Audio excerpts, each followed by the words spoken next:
ओम नमः शिवाय। प्रिय दर्शकों, मैं संध्या कक्कड़ वेलकम करती हूँ आप सभी का अपने यूट्यूब चैनल में। आज हम बात करने वाले हैं कि मकर, कुंभ और मीन राशि वालों के लिए 8 जनवरी 2026 से लेकर 14 जनवरी 2026 तक के लिए ये जो हफ्ता है वो कैसा रहने वाला है। इससे जो हम वीकली प्रेडिक्शन जो हम करते हैं ना, वो चंद्रमा के गोचर से करते हैं। तो जिन लोगों की भी चंद्र राशि है, आप चंद्र राशि के हिसाब से अपनी वीकली प्रेडिक्शंस को देख सकते हैं। तो आइए शुरू करते हैं। सबसे पहले हम मकर राशि वालों के लिए। मकर राशि वालों की बात करें ना, तो चंद्रमा का गोचर जो है वीक के स्टार्टिंग में जो है आपके 9th हाउस में रहेगा, यानी कि भाग्य भाव में। तो यहाँ पर आप देखोगे जितने भी आपके रुके हुए अभी तक काम थे ना, वो बनने शुरू हो जाएंगे। यहाँ पर कहीं ना कहीं भाग्य का सपोर्ट आपको देखने को मिलेगा। यहाँ पर पिता का, गुरुओं का सपोर्ट मिल सकता है। उनकी गाइडेंस की वजह से जो है ना, आप लोगों को कोई ना कोई जो है हेल्प मिल सकती है। स्पिरिचुअल गुरुओं की मदद से कोई ना कोई हेल्प मिल सकती है। यहाँ पर आपकी धार्मिक यात्राएं होने के भी चांस बनेंगे। कुछ ना कुछ नया सीखने के भी यहाँ पर योग बनते हैं। इसके अलावा जब 11 जनवरी को चंद्रमा का गोचर आपके 10th हाउस में होगा ना, तो यहाँ पर आपके ऊपर वर्क का प्रेशर रह सकता है। लेकिन यहाँ पर जो है ना, आप लोगों को एक चीज का ध्यान रखना होगा कि अगर आप अपने करियर से रिलेटेड कोई भी इंपॉर्टेंट डिसीजन लेना चाहते हैं ना, तो इमोशनल होकर नहीं लेना है। आप जितने प्रैक्टिकल रहोगे उतना ही आप लोगों को बेनिफिट मिलेगा। इसके अलावा यहाँ पर एक चीज का और आपको अलर्ट रखना है कि अगर आप इस टाइम पर अपने करियर से रिलेटेड कोई ना कोई चेंज करना चाहते हो ना, तो पहले सोचें, समझें, विचार करें, उसके बाद ही कोई डिसीजन लें। 13 जनवरी के बाद चंद्रमा का गोचर 11th हाउस में रहेगा, यानी कि यहाँ पर जो चंद्रमा है ना, नीचे होकर गोचर करने वाले हैं। तो यहाँ पर आप लोगों को ना एक सावधानी रखनी होगी कि ओवर एक्सपेक्टेशन से बचना होगा। यानी कि बहुत ज्यादा ना उम्मीदें नहीं लगानी है, क्योंकि कर्म तो आप जरूर कर रहे हो, लेकिन इस टाइम पर लाभ तो आप लोगों को मिलेगा, लेकिन उसके लिए आप लोगों को थोड़ा सा वेट करना पड़ सकता है। ये जो 11th हाउस है ना, वो आपके सोशल नेटवर्किंग का भी हाउस है, आपके बड़े भाई बहनों का भी हाउस है। यहाँ पर जो है ना, आप लोगों को उनसे उम्मीदें नहीं रखनी है। यानी कि बहुत ज्यादा उम्मीदें जो है ना, आपको मन को दुखा सकती हैं। इसके अलावा जब वीक का एंड होगा, यानी कि 16 जनवरी को जो चंद्रमा का गोचर है आपके 12th हाउस में रहने वाला है, तो यहाँ पर जो है ना, आपके खर्चे ज्यादा बढ़ सकते हैं। और हो सकता है कि ये जो खर्चे हैं आपकी हेल्थ के ऊपर हो। तो यहाँ पर अपनी हेल्थ को लेकर थोड़े से अलर्ट रहेंगे तो आपके लिए अच्छा होगा।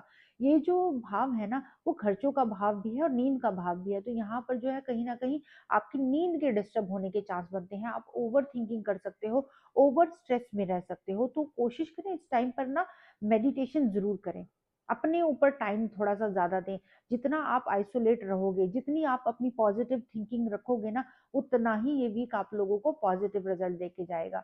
तो अब हम बात करेंगे कि वो कौन से उपाय करें जिससे ये जो वीक है आपके फेवर में रहे। तो सबसे पहले आप जो है ना, अपने राशि के स्वामी यानी कि शनि देव को प्रसन्न करने के लिए ना, आप मजदूरों की हेल्प करें।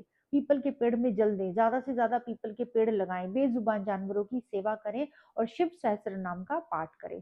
अब हम बात करेंगे कि कुंभ राशि वालों के लिए ये हफ्ता कैसा रहने वाला है।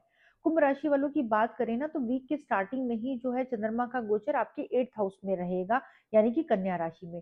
तो यहाँ पर जो चंद्रमा है ना, आपको थोड़ा सा एंजाइटी, फियर देने का काम करते हैं। यहाँ पर आप जो है ना, ओवर स्ट्रेस में रह सकते हो। कुछ ना काम का प्रेशर आप लोगों के ऊपर रह सकता है। यानी कि ये जो टाइम रहेगा ना, आप लोगों के मेंटल पीस को डिस्टर्ब कर सकता है। अचानक कोई ना कोई हेल्थ इशू आपके साथ रह सकता है। या एक चीज और बहुत ज्यादा इंपॉर्टेंट है, ये जो भाव है ना, वो इन लॉज का भी भाव है। तो उनसे रिलेटेड कोई ना कोई जो इशू है ना, आपकी लाइफ में रह सकता है। तो इस टाइम पर ना, कोशिश करें किसी भी टाइप की बहस से बचें। ये जो टाइम है अपनी हेल्थ पर फोकस करने का टाइम होगा, तो पूरा फोकस अपनी हेल्थ पर करें। मेडिटेशन जरूर करें। इसके अलावा 11 जनवरी के बाद जो है चंद्रमा का जो गोचर है आपके भाग्य भाव में रहेगा, 9th हाउस में। तो ये टाइम पहले से इंप्रूव होता हुआ नजर आएगा।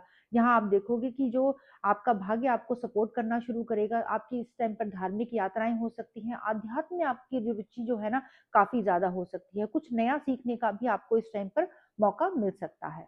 इसके बाद चंद्रमा का गोचर 13 जनवरी को आपके 10th हाउस में रहने वाला है। लेकिन यहाँ पर जो है ना, चंद्रमा नीच के होकर गोचर करेंगे। तो यहाँ पर थोड़ा सा आपको अपनी इमेज पर फोकस करना होगा। यहाँ पर आप लोगों को जो है ना, थोड़ा सा अलर्ट रहना होगा। इमोशनल होकर इस टाइम पर भी कोई भी डिसीजन लेने से बचना होगा। जितने प्रैक्टिकल आप रहेंगे ना, उतना ही अच्छा होगा। लेकिन यहाँ पर जो है ना, आपके ऊपर काम का प्रेशर रह सकता है।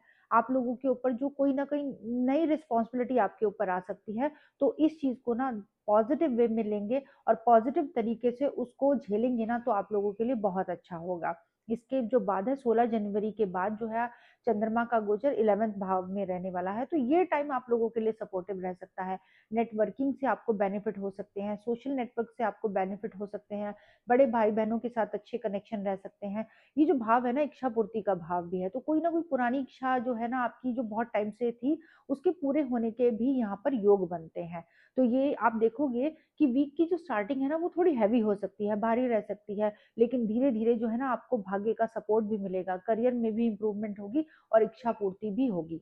अब हम बात करेंगे वो कौन से उपाय करें जिससे ये जो हफ्ता है आपके फेवर में रहे। सबसे पहले आप अपने राशि के स्वामी यानी कि शनि देव को प्रसन्न करने के लिए ना आप मजदूरों की सेवा करें, आप उनको हेल्प करें, आप ज्यादा से ज्यादा प्लांट लगाएं और बेजुबान जानवरों की सेवा करें। इसके अलावा आप शिव सहस्त्र नाम का पाठ भी कर सकते हैं। अब हम बात करेंगे कि मीन राशि वालों के लिए ये हफ्ता कैसा रहने वाला है। मीन राशि वालों की बात करें ना, तो चंद्रमा का गोचर वीक के स्टार्टिंग में आपके 7th हाउस में रहेगा, कन्या राशि में। तो यहाँ पर जो है ना आपकी आपके पार्टनर के साथ जो है ना काफी इमोशनल कनेक्शन रह सकते हैं, अटैचमेंट रह सकती है। यहाँ पर आपकी पब्लिक इमेज जो है ना काफी स्ट्रांग रह सकती है। आपकी बातों में ना कुछ अट्रैक्शन ऐसा होगा कि लोग आपकी तरफ जो है अट्रैक्ट होना शुरू हो जाएंगे। लेकिन आप देखोगे कि चंद्रमा का गोचर 11 जनवरी के बाद जो है आपके 8th हाउस में रहेगा, तो यहाँ पर जो है ना आपके मूड स्विंग्स काफी ज्यादा हो सकते हैं। आपको एंजाइटी, फियर रह सकता है, आप ना ओवर रिएक्ट करने वाले हो सकते हो। तो ये जो टाइम है ना, ओवर रिएक्ट करने से आप लोगों को बचना चाहिए। इस टाइम पर ना जितना टाइम आप शांत होकर निकालेंगे ना, उतना ही आपको बेनिफिट मिलेगा। इसके अलावा ना यहाँ पर ना आप किसी भी टाइप का बड़ा रिस्क लेने से बचे, ओवर इमोशनल होने से बचे, तभी ये जो टाइम है आपको सपोर्ट करेगा। आप देखेंगे कि 13 जनवरी के बाद जो चंद्रमा का गोचर है आपके भाग्य भाव में रहेगा, लेकिन यहाँ पर जो है ना चंद्रमा जो है नीच के होकर गोचर करेंगे, तो यहाँ पर आपके ट्रैवलिंग के योग भी बनेंगे, धार्मिक यात्राओं के भी योग बनेंगे। लेकिन चंद्रमा नीच के होकर गोचर कर रही है ना, तो ये यात्राएं कई बार आपको थका देने वाली हो सकती हैं, आपको डिस्टर्ब करने वाली हो सकती हैं। यहाँ पर जो है ना पिता के साथ, गुरुओं के साथ जो है ना कई बार छोटी मोटी बातों को लेकर अनबन हो सकती है। तो यहाँ पर आप लोगों को क्या करना है, किसी भी धर्म के बारे में कोई भी बुरे शब्द आप जो है नहीं बोलें, ना ही अपने पिता के साथ, अपने गुरुओं के साथ किसी भी बात में को लेकर बहस करें। इसके अलावा जो है चंद्रमा का गोचर आप वीक के एंड में देखोगे 10th हाउस में रहने वाला है, तो यहाँ पर आपके ऊपर ना करियर पर आपका फोकस रहेगा। करियर में कुछ ना कुछ बड़ा बदलाव आप लोग कर सकते हो, जो कि आपको पॉजिटिव रिजल्ट देने का काम करेगा। बस यहाँ पे एक चीज का ध्यान रखना है, इमोशनल होकर कोई भी डिसीजन लेने से बचे, जितने प्रैक्टिकल रहोगे उतना ही आप लोगों के लिए अच्छा रहेगा।